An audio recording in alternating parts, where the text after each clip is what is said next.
Dear students, I am Anand Sonanis from Mahatma Gandhi Vidya Mandir's MHG College, HSC Vocational Department, Malegaon Camp, Nasik. Dear students, in this video lecture we are going to learn 1.2, that is on saying please, the lesson written by A.G. Lardner. So let's look at this lesson. First of all, I shall read and then explain the meaning of the passage. So let's look at it. The young liftman in a city office who threw a passenger out of his lift the other morning and was fined for the offense and was undoubtedly in the wrong. It was a question of please. The complainant entering the lift said top. The liftman demanded top please. And this concession being refused, he not only declined to comply with the instructions but hurled the passenger out of the lift. आता या ठिकाणी एक प्रसंग दिलेला आहे. एक liftman आहे आणि दुसरा जो आहे तो पॅसेंजर आहे. आता पॅसेंजर हा ज्यावेळेला लिफ्टमध्ये जात असतो त्यावेळेस तो फक्त त्या लिफ्टमॅनला सांगतो टॉप. आता प्रश्न असा आहे की त्या पॅसेंजरने टॉप प्लीज असं म्हटलं पाहिजे होतं. म्हणजे this is a question of etiquettes and manners. मग आता त्याने टॉप या शब्दासोबत प्लीज हा शब्द न बोलल्याबद्दल तो जो लिफ्टमॅन आहे हा त्याला त्या लिफ्टमधनं बाहेर ढकलून देतो. आता इथे प्लीज हा जो आहे हा मॅनर्स दर्शवणारा शब्द आहे, कृपया. आणि हा शब्द समाजामध्ये रूढ आहे आणि तो वापरला गेला पाहिजे. आता इथे इश्यू जो आहे तो फक्त प्लीज म्हणण्यावर की टॉप प्लीज म्हणाला आणि तो फक्त टॉप म्हणाला आणि याच्यावर तो जो पॅसेंजरला जो लिफ्टमॅन आहे हा बाहेर ढकलून देतो. This of course was carrying a command a comment on manner to R. आता मॅनर या शिष्टाचारावर आपल्याला इथे भाष्य करता येईल. This of course was carrying a comment on manner. आता शिष्टाचारावर भाष्य करताना लेखक असं म्हणतात की discourtesy is not a legal offence. म्हणजे असौजन्याने असभ्यपणे वागणं हा कायद्याने कोणत्याही प्रकारचा गुन्हा नाही आहे. It is not a legal offence and it does not excuse assault and battery. आता ॲसल्ट अँड बॅटरी म्हणजे काय, इथे अर्थ दिलाय बघा.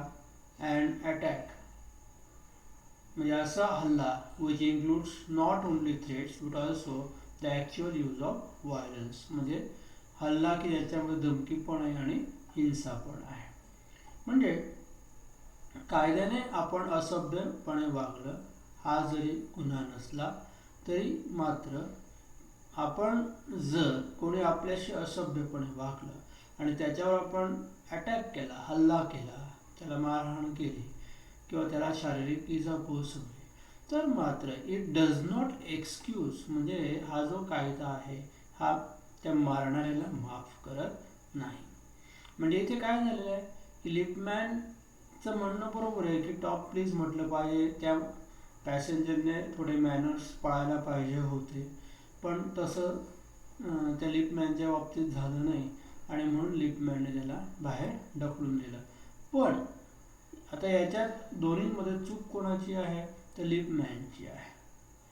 आणि म्हणून इथे म्हटलं बघा was fine for the offence. म्हणजे लिफ्टमॅनला दंड ठोठावण्यात येतो त्याने केलेल्या गुन्ह्याबद्दल. म्हणजे त्याने काय केलं, त्या पॅसेंजरला बाहेर ढकलून दिलं आहे आणि फेकून दिलेलं आहे. तर याचा अर्थ असा आहे की तुम्ही कोणी जर आपल्याशी असभ्यपणे वागलं आणि त्याच्या बदल्यात शिक्षा म्हणून जर आपण त्याला ढकलून दिलं, त्याला आपण शारीरिक इजा पोचवली, मारलं, तर उलटा आपल्यावर तो गुन्हा सिद्ध होतो आणि त्याची शिक्षा मात्र त्या मारणाऱ्याला भोगावी लागते. आणि इथे लिपमॅनच्या बाबतीत तेच झालं आहे. आता इथे कायदा चुकीचा नाही आहे, कायदा त्याच्या ठिकाणी बरोबर आहे. आता इथे आपल्याला माहिती आहे की लिपमॅनचं सेल्फ रिस्पेक्ट, स्वाभिमान दुखावला गेलेला आहे, पण कायद्याने त्या स्वाभिमानावर कुठल्याही प्रकारे दुखावला गेल्याबद्दल शिक्षेची तरतूद नाही आहे. If a burglar breaks into my house and I knock him down. आता इथे दुसरं उदाहरण लेखकाने दिलेलं आहे की जर एखादा दरोडेखोर आपल्या घरामध्ये शिरतो आणि जर आपण त्याला मारलं, द लॉ विल एक्विट मी, म्हणजे कायदा मला सोडून दे. आता इथे बघा, सरळ सरळ असं म्हणणं नाही आहे की आपण त्या दरोडेखोराला मारलं म्हणजे आपण निर्दोष मुक्त होणार. आता हे शेवटी सर्व कोर्टामध्ये सिद्ध व्हावं लागेल. And if I am physical assaulted, आणि जर माझ्यावर कोणी शारीरिक हल्ला केला तर it will permit me to retaliate with reasonable violence. आणि म्हणून मी माझ्यावर केलेल्या हल्ल्याच्या बदल्यात कायदा हा विशिष्ट मर्यादेपर्यंत हिंसेला परवानगी देतो. रिटॅलिएट म्हणजे भरपाई करणे. बघा दिलेलं आहे, do something bad to someone who has done something bad to you. म्हणजे जर आपल्याविषयी जर कोणी वाईट केलं तर त्याच्याविषयी आपण वाईट करू शकतो, पण ॲट अ रिझनेबल, म्हणजे विशिष्ट मर्यादेपर्यंत. आपण म्हणजे हिंसा म्हणजे खूप त्या व्यक्तीला ठार मारा, रक्तबंबाळ करा, अगदी टोकाची हिंसा इथे अलाउड नाही आहे. पण आपल्याला थोड्याफार प्रमाणामध्ये झटापटी होऊ शकतात आणि त्याच्यामध्ये कदाचित कायदा आपल्याला माफ करू शकेल. आता इथे दोन गोष्टी आहे की असं का म्हटलं आहे, तर burglar is also a criminal, म्हणजे burgling is an offence as per law and the physical assault is obviously accepted by law in self protection. स्वतःच्या संरक्षणासाठी कायदा हा आपल्याला प्रतिहल्ला करण्यासाठी थोड्याफार प्रमाणामध्ये मान्यता देतो. म्हणजे आता इथे जो लुटारू आहे हा ॲक्च्युली गुन्हेगार आहे आणि म्हणून त्याला थोड्याफार प्रमाणात इजा झाली तर that will be acceptable by law. It does this because the burglar and my accident have broken quite definite commands of law.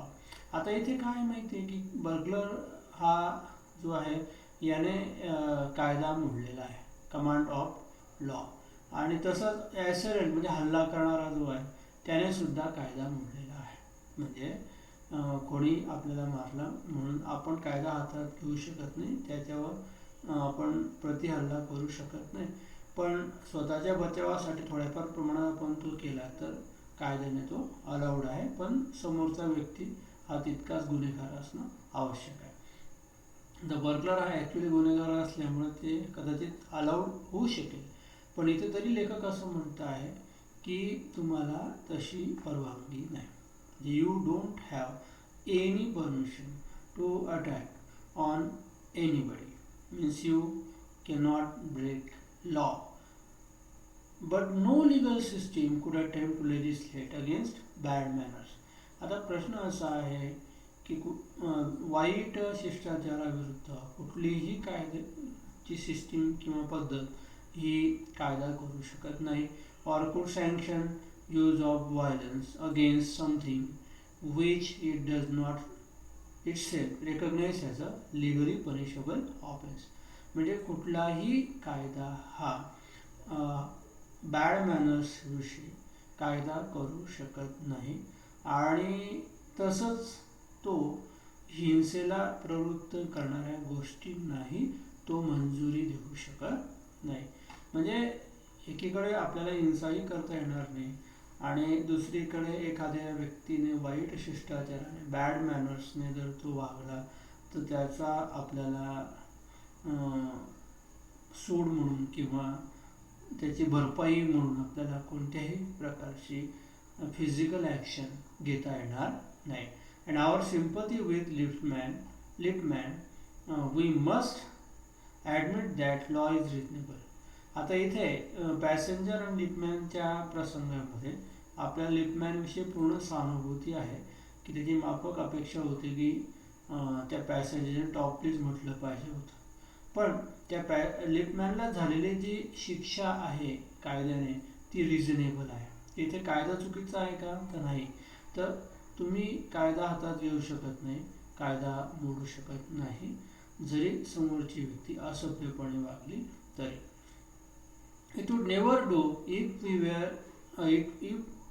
were at liberty to box people's ears because we did not like their behavior or tone of their voices or scowls on the faces.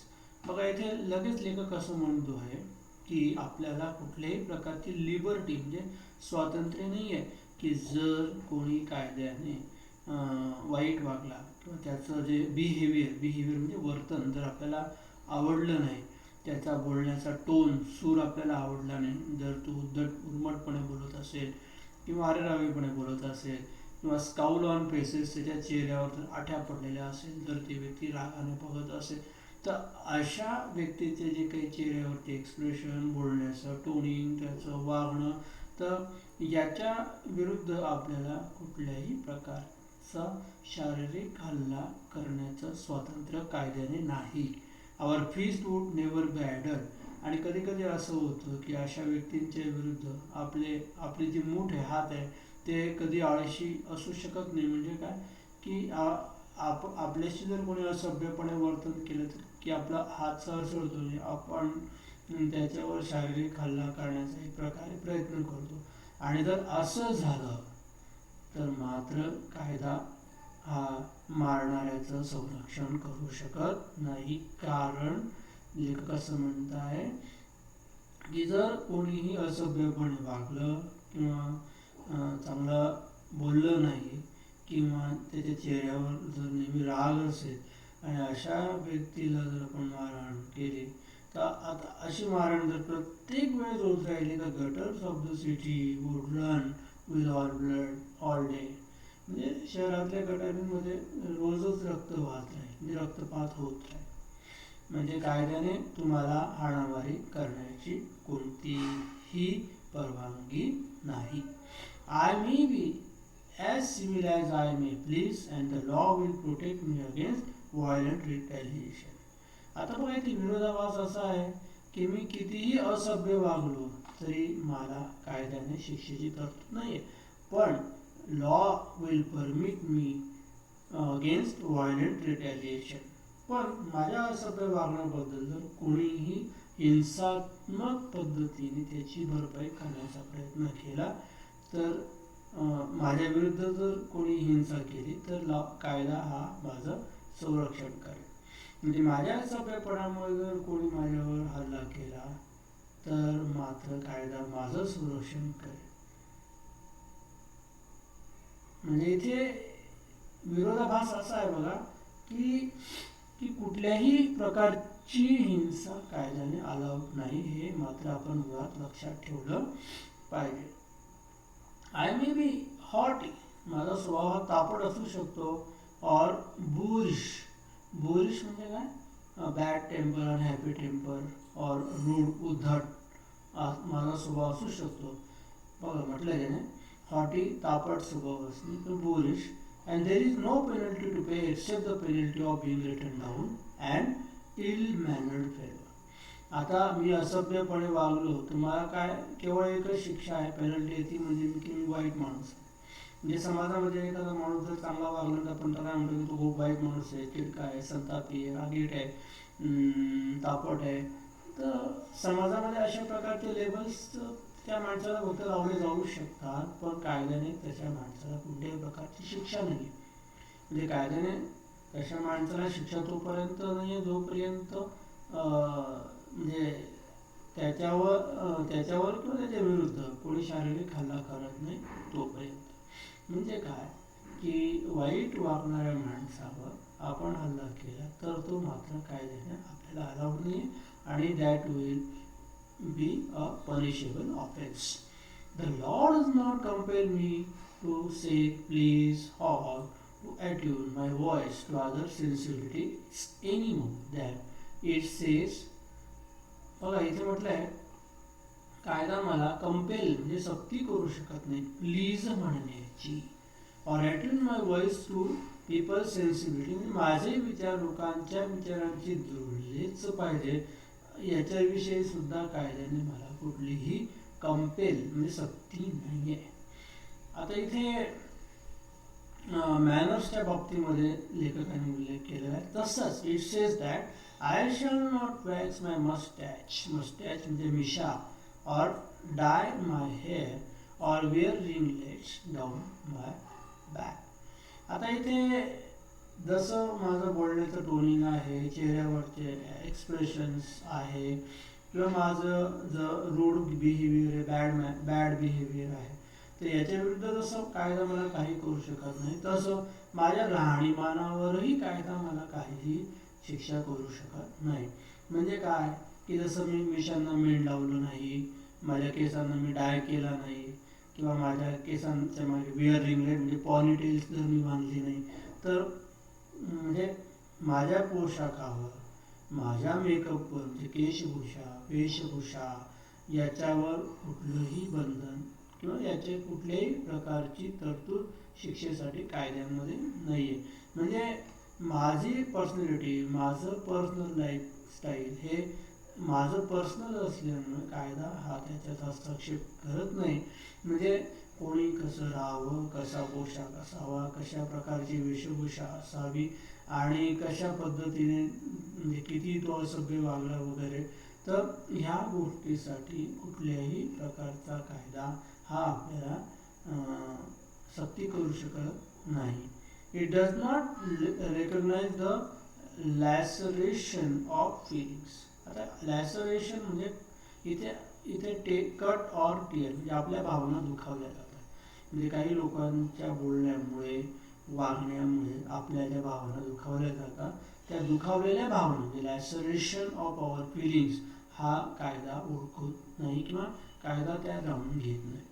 म्हणजे कोणी आपल्याला hurt केलं तर कायदा ते समजून घेत नाही. कायदा फक्त एवढंच बघणार हल्ला झाला आहे का, कोणावर झाला आहे, म्हणजे मग कोणी केला, मग त्याला ती शिक्षा.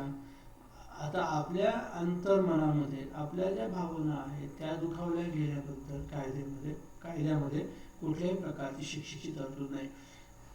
As a case for compensation म्हणजे भरपाई मिळणार, म्हणजे आपण म्हणजे कोणी आपला अपमान केला, आपला स्वाभिमान दुखावला, म्हणजे आपले इमोशन्स हर्ट केले, तर त्याची भरपाई करण्यासाठी कायद्यामध्ये कोणतीही तरतूद नाही आहे.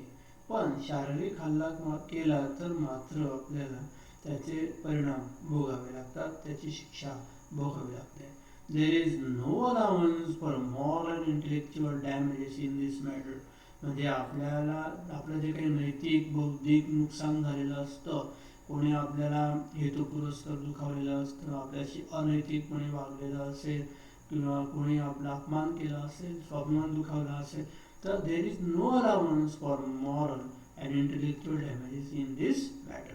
म्हणजे कायद्याने कुठल्याही प्रकारचं अशा प्रकारचं नुकसान हे विचारात घेतलं जात नाही. This does not mean that damages are negligible.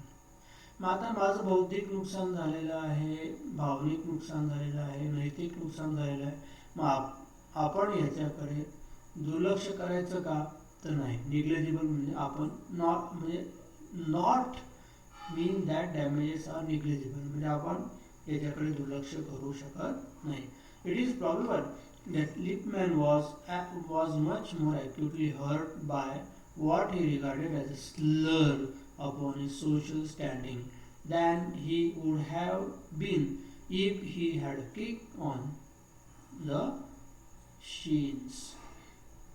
आता इथे लिपमॅन हा मनाने दुखावला गेला आहे, त्याच्या भावना दुखावल्या गेलेल्या आहेत, त्याचा स्वाभिमान दुखावला गेला आहे, त्याचा एक प्रकारे अपमान झालेला आहे. आता तो लिपमॅन हा जरी व्यवसायाने छोटासा असला तरी त्या व्यवसायाचं सेल्फ रिस्पेक्ट करणं प्रत्येकाचं कर्तव्य आहे, नैतिक जबाबदारी आहे, आणि म्हणून समाजामध्ये अशा प्रकारचे एटिकेट्स अँड मॅनर्स पाळले पाहिजे. म्हणजे भावनिक जखम, मानसिक जखम किंवा अपमान जी काही ठेच पोचलेली आहे, तर लेखक असं म्हणत आहेत की ही भरून काढता येत नाही. बघा त्यांनी म्हटलेलं आहे की रिगार्डेड एज स्लर अपॉन ए सोशल स्टँडिंग, म्हणजे सामाजिक दृष्टिकोनातून आपण एटिकेट मॅनर्स न पाळणं हे सुद्धा एक प्रकारे आपल्यावर एक कलंक असल्याचं लक्षण.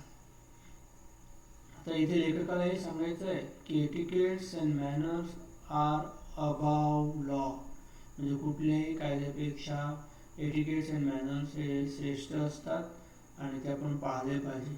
These are very sacred, very pure, आणि हे जे एटिकेट मॅनर अत्यंत पवित्र असतात आणि जे आपण पाळले पाहिजे, कारण त्याचा आपल्याला चांगलाच परिणाम बघायला मिळतो. If we follow the etiquettes and manners, it will keep the social situation peaceful, people will cooperate with each other, there will be smooth functioning of the society. म्हणजे नियम पाळल्यामुळे काय होतं की आपलं काम सहज सोपं होतं, समाजामधल्या गतिविधी ह्या सहजपणे पार पडतात किंवा समाजामध्ये सहकार्याची भावना वाढते, एक सौहार्दपूर्ण वातावरण निर्माण व्हायला मदत होते.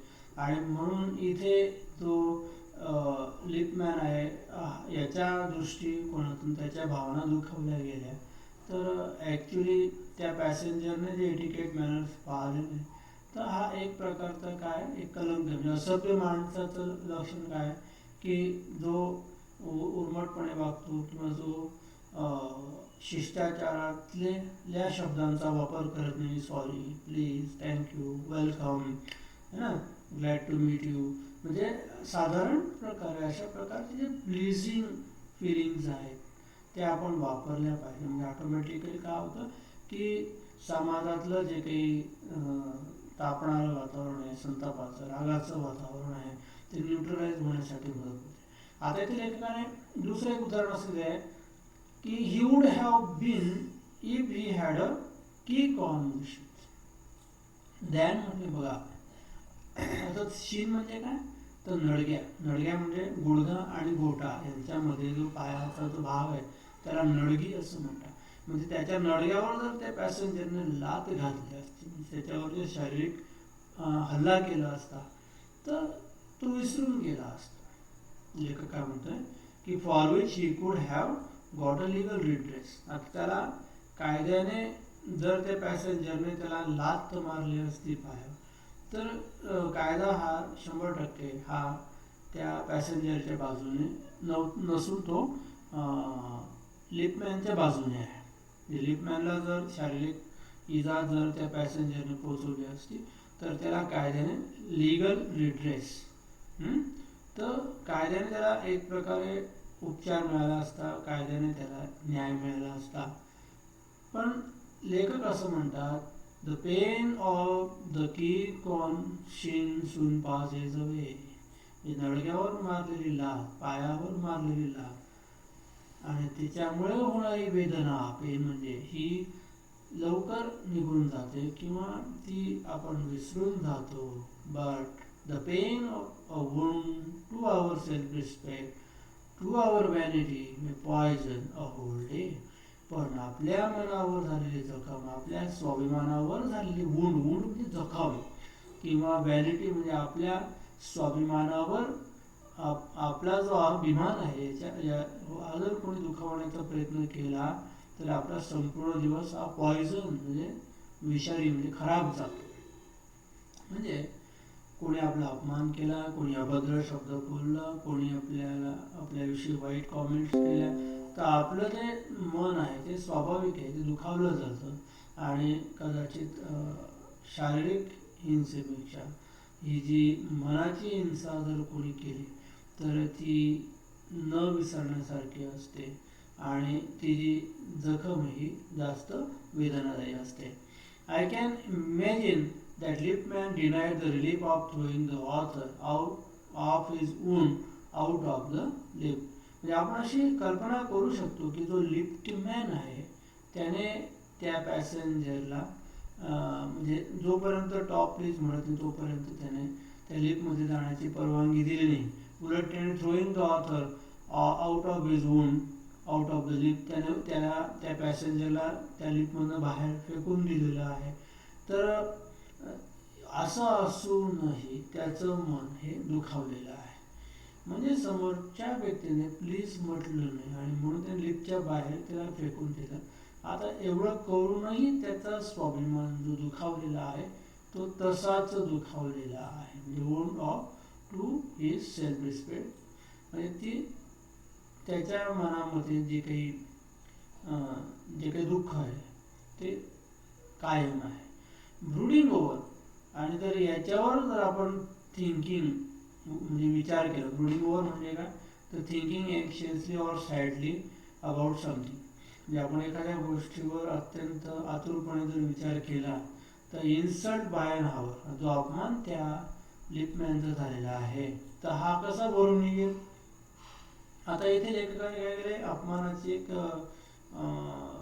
रिपल इफेक्ट, एक शृंखला दिलेली आहे ती बघा. Visiting his wife in the evening as the only way of restoring his equilibrium. आता इक्विलिब्रियम म्हणजे संतुलन.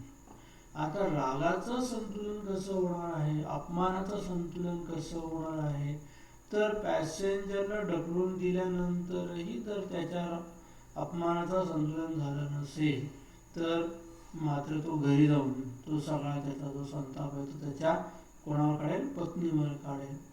त्याचा राग, त्याचा जो झालेला अपमान आहे, त्याचं जे दुखावलेलं मन आहे, तर याचं संतुलन राखण्यासाठी तो घरी जाऊन visiting his wife in the evening as the only way of restoring his equilibrium.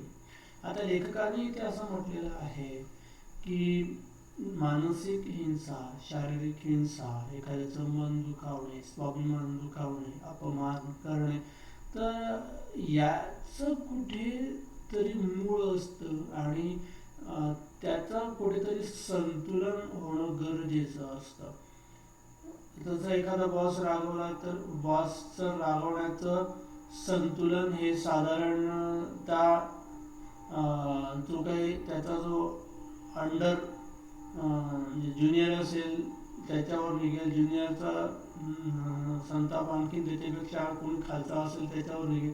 तर ही संतुलनाची परिभाषा अशी आहे की जी मोठ्यापासून लहानापर्यंत ती बॅलन्स होत जाते.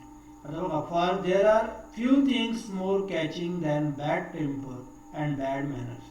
आता काही वाईट स्वभावाची माणसं असतील, काही बॅड मॅनर्स असतील, तर ही कॅच करण्यासाठी काही फार वेळ लागत नाही.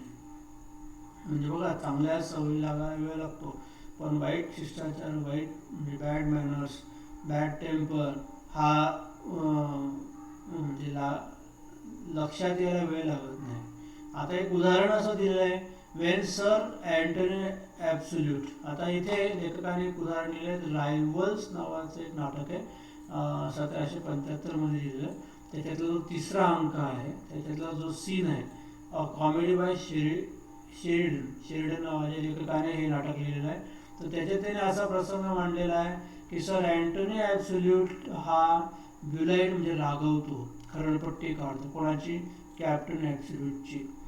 आता हे नावं आहेत त्यांची, अँटनी ॲब्सोल्यूट आणि कॅप्टन ॲब्सोल्यूट. द लॅटर म्हणजे जो अँटनी ॲब्सोल्यूट रागवलेला आहे कॅप्टन ॲब्सोल्यूट, तो Captain Absolute latter went out and bullied his man फॅग.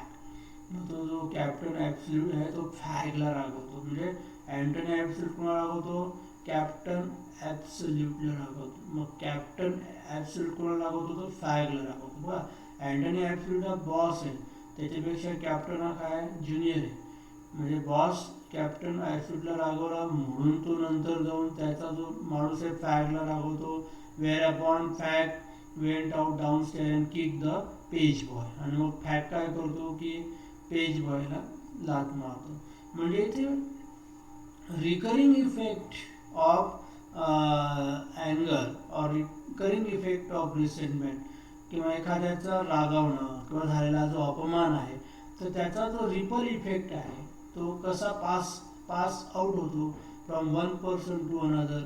याचं उदाहरण लेखकाने इथे दिलं आहे की सर अँटनीकडून जो राग पास आउट होतो तो कॅप्टन ॲब्सोल्यूटकडे येतो, लिप्टन ॲब्सोल्यूटकडनं जो राग पासआउट झाला तो फॅक्टकडे आला, फॅक्टकडनं जो राग पासआउट झाला तो पेज बॉयकडे आला. म्हणजे वरच्यापासून तर खालच्यापर्यंत ही सगळी साखळी बॅलन्स होता होता होता होता होते. Probably the man who said top to the lip man was really only getting back on his employer. आता इथे एक उदाहरण आहे दिलेलं की जो लिफ्टमॅन आहे त्याच्या उदाहरणामध्ये जो माणूस आहे, माणूस म्हणजे कोण, जो पॅसेंजर आहे, हा कोणाकडून येत होता. आता लेखकाने ते मूळ शोधलेलं आहे की तो टॉप प्लीज का म्हणणार नाही वगैरे वगैरे.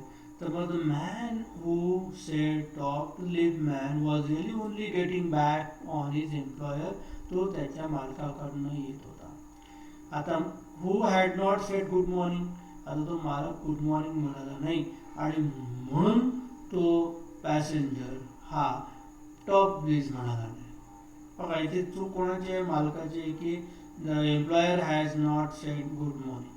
म्हणजे इथं पुन्हा शिष्टाचाराचा प्रश्न आहे.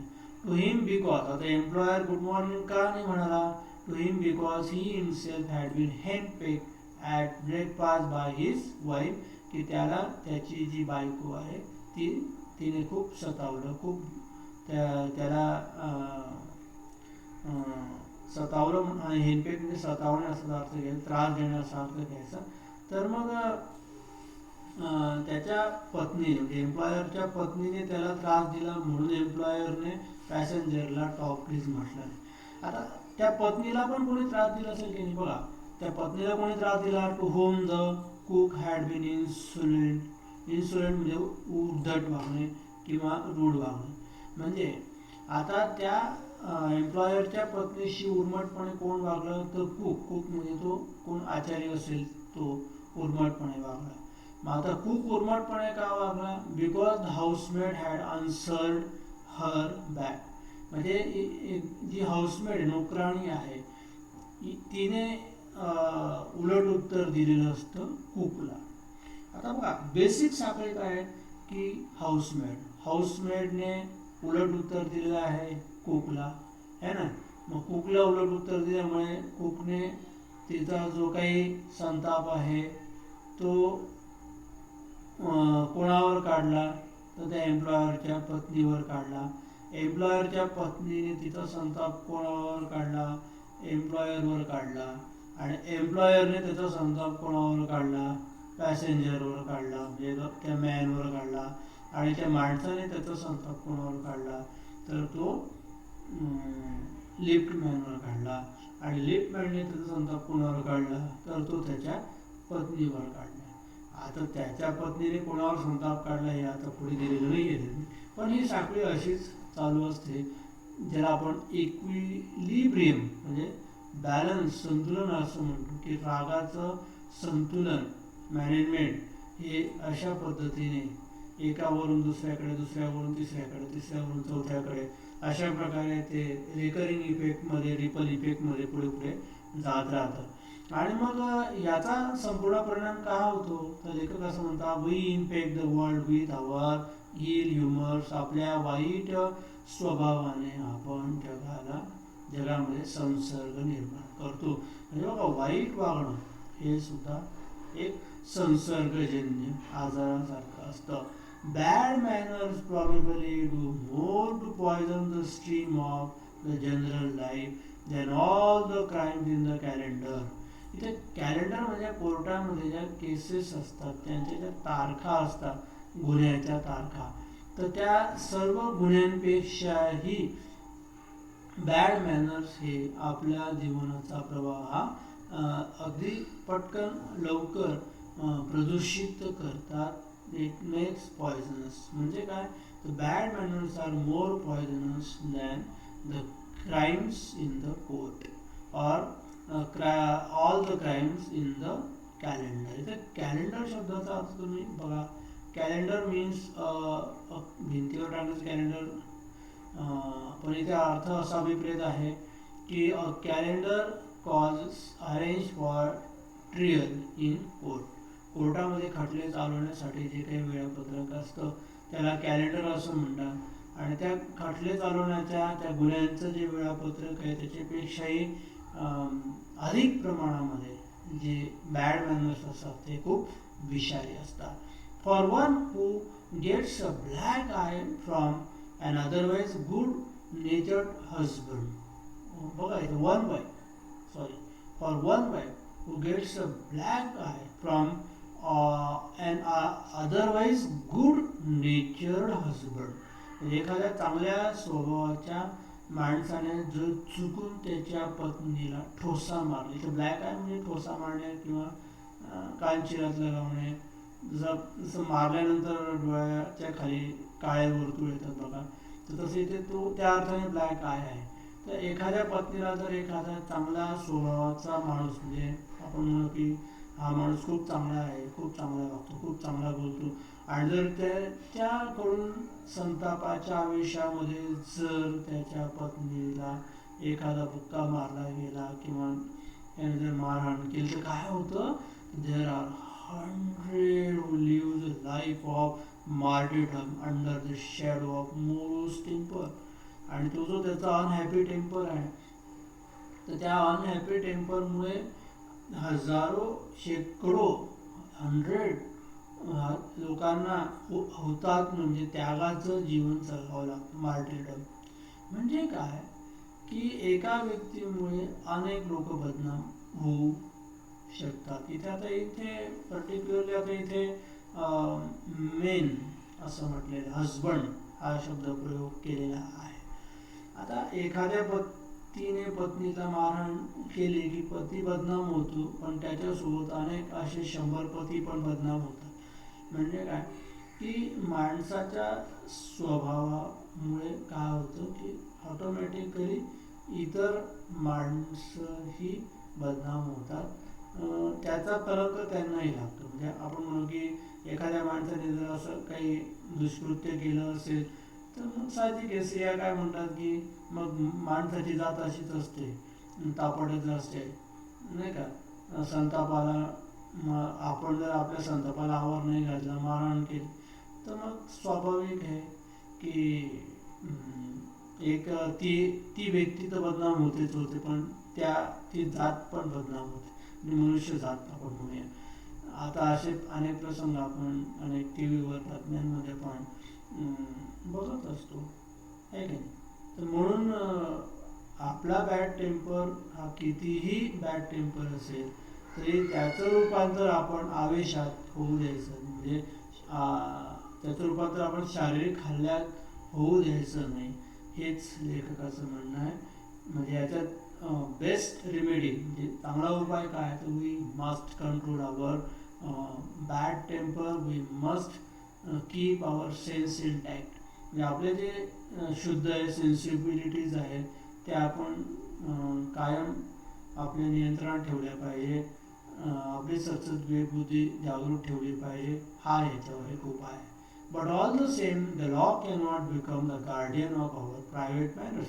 कायदा हा आपल्या खाजगी नियमांचा पालन करता असू शकत नाही.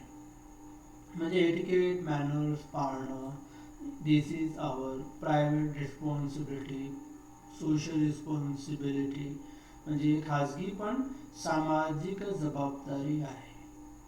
and that is above all the law. No decalogue म्हणजे कायदा किंवा commandments of law cover the vast area of offenses, and no court could administer a law which govern our social civilities. म्हणजे कुठलाही कायदा आपला सामाजिक सभ्यतांविषयी म्हणजे कोणी असभ्य वागलं किंवा आवर स्पीच, कोणाचं बोलणं असेल, टिल्ट ऑफ आवर आयब्रो, आपल्या चेहऱ्यावरचे एक्सप्रेशन्स असेल, and all over moods and manners, आणि आपल्या जो काही मूड आहे, आपल्या जो वागण्याची पद्धत वगैरे आहे, तर याच्याविषयी कुठलाही कायदा हा नियम बनवू शकत नाही. याच्यावर फक्त उपाय एकच आहे, we must follow the etiquettes and manners in the society as a human being. And if we try to do any physical assault, then law is definitely going to take action against us. So I hope that you must have understood this part of the lesson, that no law can govern etiquettes, manners, speech, facial expressions, our lifestyle, our appearance, म्हणजे आपला पोशाख, आपलं वागणं, आपला स्वभाव, आपल्या चेहऱ्यावरचे हावभाव, आपला बोलण्याचा टोन, म्हणजे अशा कुठल्याही गोष्टी ह्या कायद्याच्या परिघामध्ये येत नाही. कायद्याने अशा प्रकारे कुठलीही शिक्षेची तरतूद नाही आहे. पण याचा अर्थ असा नाही की आपण लोकांना दुखवत राहा, आपण असभ्यपणे वागत राहा, असं नाही. कारण लेखकाने म्हटलेलं आहे की असभ्यपणामुळे जग हे लवकर प्रदूषित होतं आणि वातावरण त्याच्यामुळे लवकर बिघडतं. आणि आपल्याला जर वातावरण चांगलं ठेवायचं असेल समाजामध्ये, तर आपल्याला काय करावं लागेल, तर आपल्याला एटिकेट्स अँड मॅनर्स पाळावेच लागतील. आणि म्हणून प्रत्येकाने हे लक्षात ठेवलं पाहिजे की we must follow the etiquettes and manners which are very sacred, which are above any legal system, and that is good for the health of society. तर धड्याचा दुसरा पार्ट आपण पुढच्या व्हिडिओ लेक्चरमध्ये अभ्यासणार आहोत. तोपर्यंत आपण हा संपूर्ण धडा अभ्यासा, वाचा, नीट समजून घ्या. धडा जसा समजायला जरी कठीण असला तरी मी माझ्या परीने खूप सोप्या पद्धतीने आपल्याला समजवण्याचा प्रयत्न केलेला आहे. आपण व्हिडिओ पुन्हा पुन्हा बघा, म्हणजे आपल्याला ते लक्षात येईल की लेखकाला नेमकं काय म्हणायचं आहे. ठीक आहे. तर आपण पुढच्या व्हिडिओ लेक्चरमध्ये पुन्हा भेटणार आहोत. तोपर्यंत गुड बाय. थँक्यू.